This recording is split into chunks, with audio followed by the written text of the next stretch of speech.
working with us.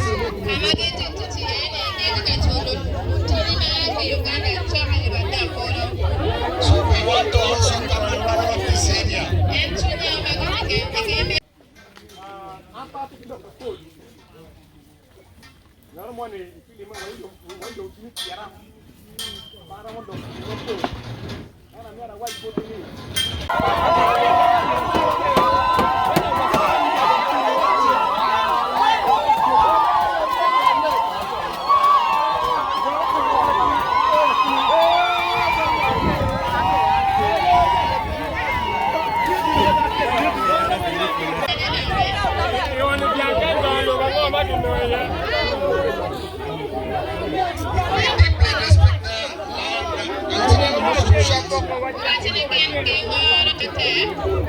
have a meaningful conversation with the stakeholders. This place to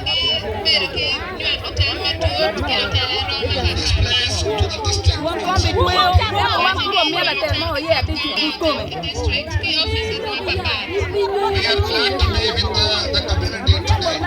the community today.